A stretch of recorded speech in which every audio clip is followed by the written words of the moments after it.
Baik, dalam pada itu kita nak melihat secara keseluruhan. Saya bawakan anda ke paparan skrin untuk melihat kepada beberapa kawasan di negeri-negeri yang terlibat dengan hotspot banjir kilat. Dan ini antara tumpuannya beberapa kawasan di Johor, Kedah, Pahang, Perak dan Pulau Pinang berisiko banjir kilat dalam tempoh 24 jam sekiranya hujan lebat atau ribut petir yang signifikan berlaku, dan demikian apa yang dinyatakan oleh Pusat Ramalan dan juga Amaran Banjir Negara Jabatan Pengairan dan Saliran. Dan notis yang dikeluarkan pada 4 petang tadi memaklumkan 4 daerah di Johor. Kita saksikan antara kawasan-kawasan yang terlibat ini adalah negeri yang mungkin mempunyai risiko berlakunya banjir kilat. Hotspot tertentu yang melibatkan 6 negeri iaitu di Kedah, di Pulau Pinang, Perak, Terengganu, Pahang dan juga di Johor. Dan kalau kita dapat saksikan beberapa kawasan terutamanya di Kedah, ini antara kawasan yang terlibat iaitu di Bandar Baharu yang melibatkan kawasan Bandar Baharu itu sendiri, Pekan Lubuk Buntar dan juga Sungai Kecil. Kalau kita saksikan di Kedah, ini antara kawasan-kawasan yang berisiko sebelum ini juga saban tahun mengalami keadaan dan juga banjir. Dan selepas itu kita lihat pula di Pulau Pinang, antara daerah yang terlibat adalah di Seberang Perai yang melibatkan Mukim 11, Mukim 7 dan juga di Nibung Tebal.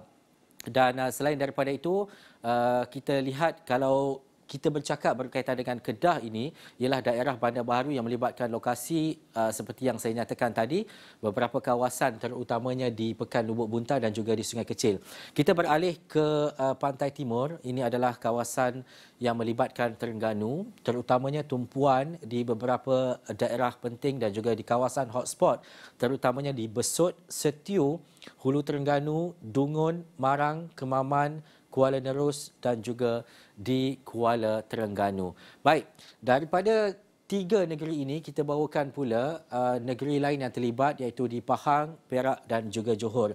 Kita perhatikan di Perak beberapa kawasan yang perlu mendapat tumpuan terutamanya mereka yang tinggal di sana iaitu di Hilir Perak, di Cangkat Jong iaitu dan juga di Durian Sebatang. Dan seterusnya di daerah Kerian yang melibatkan Bagan Serai. Bagan Serai ini antara kawasan dan juga kampung saya juga. Di Kuala Kurau dan juga di Parit Bunta antara kawasan yang mungkin terjejas. Ini adalah hotspot banjir yang berkawasan ataupun berdekatan dengan tali air, pesisir laut dan juga pantai dan sebagainya.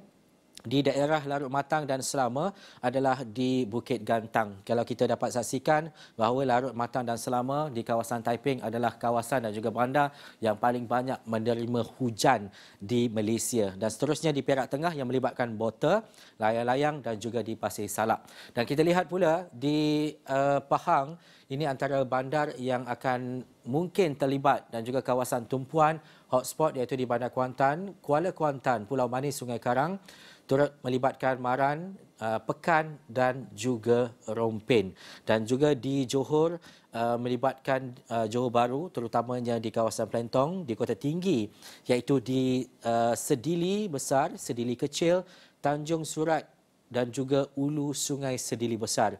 Turut mungkin menjadi kawasan-kawasan tumpuan ataupun hotspot adalah di Mersing yang melibatkan bandar Padang Endau dan juga Padang Endau termasuk di Teriang. Dan juga Muar juga menjadi perhatian adalah di Bandar Maharani, Jalan Bakri dan juga Air Baloi. Itu antara kawasan-kawasan yang melibatkan beberapa negeri, terutamanya 6 negeri di seluruh Malaysia yang mungkin dalam keadaan waspada dan juga berjaga-jaga kerana keadaan dan juga suasana berkaitan dengan hujan dan juga cuaca ini kami bawakan kepada anda dari semasa ke semasa.